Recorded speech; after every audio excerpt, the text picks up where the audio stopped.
मौसम विभाग के अनुसार दक्षिण पश्चिम बंगाल की खाड़ी और उत्तर तमिलनाडु पुडुचेरी तट के पास बना गहरा अवदाब पिछले 6 घंटों में लगभग 5 किलोमीटर प्रति घंटा की रफ्तार से धीरे धीरे उत्तर की ओर बढ़ा है। यह सिस्टम उत्तर तमिलनाडु, पुडुचेरी और दक्षिण आंध्र प्रदेश तटों के समानांतर धीरे धीरे उत्तर की ओर बढ़ने और अगले 12 घंटों में कमजोर होकर अवदाब में बदलने की संभावना है। दोपहर तक यह चेन्नई तट से लगभग 30 किलोमीटर दूर है की दूरी पर दक्षिण पश्चिम व पश्चिम मध्य बंगाल की खाड़ी में केंद्रित रह सकता है। इस सिस्टम की लगातार निगरानी की जा रही है। आईएमडी के अनुसार चक्रवाती तूफान दवा कमजोर होकर गहरे दबाव में बदल गया है। इसके प्रभाव के कारण अगले कुछ घंटों में भी बारिश हो सकती है। 14 से 15 दिसंबर के बीच तमिलनाडु तटीय आंध्र प्रदेश, यनम और रायल सीमा में गरज के साथ बारिश और बिजली गिरने की संभावना है। 14 से 15 दिसंबर के दौरान केरल और माही में भी इसी तरह का मौसम रहने की उम्मीद है।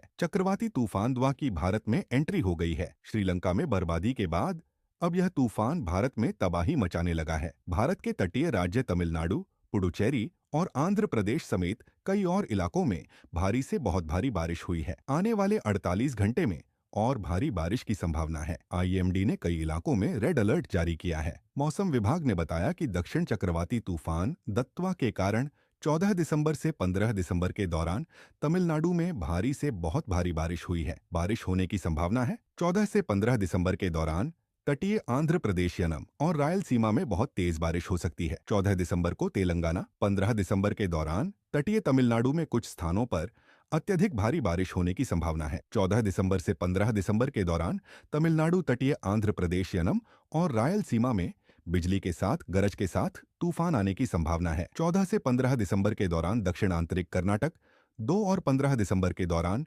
केरल और माहे, 14 दिसंबर के दौरान उत्तरी तटीय आंध्र प्रदेश, यनम और रायलसीमा के कई हिस्सों में भारी बारिश की संभावना है। पश्चिम बंगाल की खाड़ी और उससे सटे उत्तरी तमिलनाडु, पुडुचेरी तटों पर चक्रवाती तूफान दत्तित्वा 12 किलोमीटर प्रति घंटे की गति से आगे बढ़ रहा है। आईएमडी के मुताबिक अगले कुछ घंटों में तूफान दत्तवा उत्तरी तमिलनाडु, पुडुचेरी तटों के समानांतर उत्तर की ओर बढ़ सकता है। भारत मौसम विज्ञान विभाग का अनुमान है कि उत्तरी तमिलनाडु में गरज बिजली और तेज हवाओं का दौर अगले 48 घंटों में समाप्त हो जाएगा तक जारी रह सकता है। 70 से 80 किलोमीटर प्रति घंटे की रफ्तार से तेज हवा चल सकती है। कुछ इलाकों में अत्यधिक भारी बारिश की भी संभावना है। दक्षिणी तमिलनाडु में गरज बिजली और तेज हवाओं के साथ 60 से 70 किलोमीटर प्रति घंटा की रफ्तार से हवा चल सकती है। वहीं दक्षिणी तटीय आंध्र प्रदेश में गरज बिजली और तेज हवाओं के साथ 55 से 70 किलोमीटर प्रति घंटा की रफ्तार से हवा चल सकती है। 65 किलोमीटर प्रति घंटा की रफ्तार से हवा चल सकती है। 14 से 15 दिसंबर के दौरान